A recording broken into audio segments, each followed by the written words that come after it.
एक राजा था। वह बड़ा समझदार था और हर नई बात को जानने को इच्छुक रहता था। उसके महल के आंगन में एक बकौली का पेड़ था। रात को रोज नियम से एक पक्षी उस पेड़ पर आकर बैठता और रात के चारों पहरों के लिए अलग अलग 4 तरह की बातें कहा करता। पहले पहर में कहता, किस मुख दूध पिलाऊं, किस मुख दूध पिलाऊं।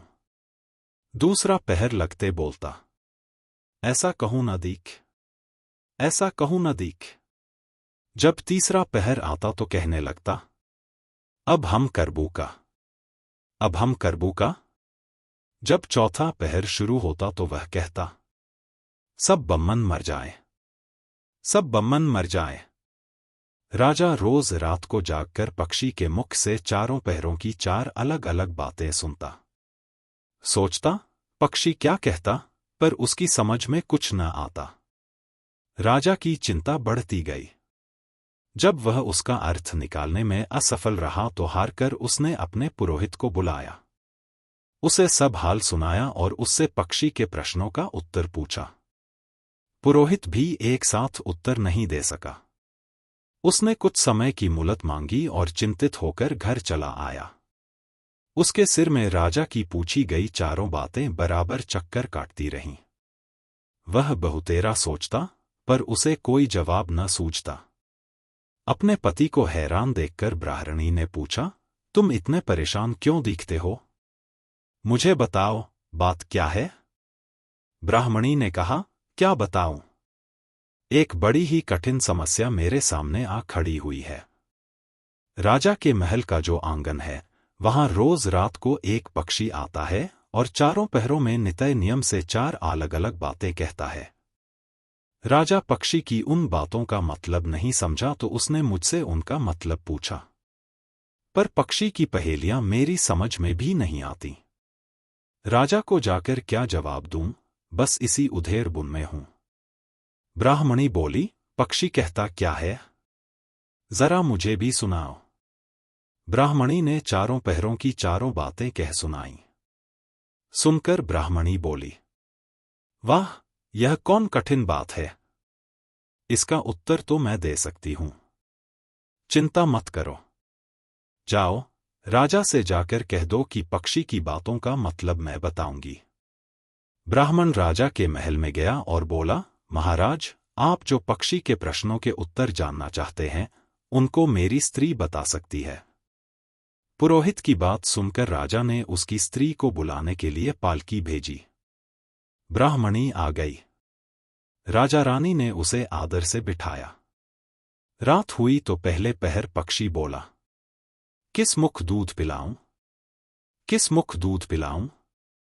राजा ने कहा, पंडितानी, सुन रही हो, पक्षी क्या बोलता है? वह बोली, हाँ महाराज, सुन रही हूं। वह अधकट बात कहता है। राजा ने पूछा, अधकट बात कैसी? पंडितानी ने उत्तर दिया, राजन, सुनो, पूरी बात इस प्रकार है। लंका में रावण भयो 20 भुजा 10 शेष। माता ओ कीजा कहे, किस मुख दूध पिलाऊं, किस मुख दूध पिलाऊं। लंका में रावण ने जन्म लिया है, उसकी 20 भुजाएं हैं और 10 शीश हैं। उसकी माता कहती है कि उसे उसके कौन से मुख से दूध पिलाऊं? राज बोला, बहुत ठीक, बहुत ठीक, तुमने सही अर्थ लगा लिया। दूसरा पहर हुआ तो पक्षी कहने लगा, ऐसो कहूं न दीख, ऐसो कहूं न दीख। राजा बोला, पंडितानी, इसका क्या अर्थ है? पंडितानी ने समझाया, महाराज, सुनो, पक्षी बोलता है, घर जंब नवदीप, बिना चिंता को आदमी, ऐसो कहूं न दीख, ऐसो कहूं न दीख। चारों दिशा, सारी पृथ्वी, नवखंड, सभी छान डालो, पर बिना चिंता का आदमी नहीं मिलेगा। मनुष्य को कोई न कोई चिंता हर समय लगी ही रहती है। कहिए, महाराज, सच है या नहीं? राजा बोला, तुम ठीक कहती हो। तीसरा पहर लगा तो पक्षी ने रोज की तरह अपनी बात को दोहराया, अब हम करबू का, अब हम करबू का। ब्राह्मणी राजा से बोली, महाराज, इसका मर्म भी मैं आपको बतला देती हूं। सुनिए।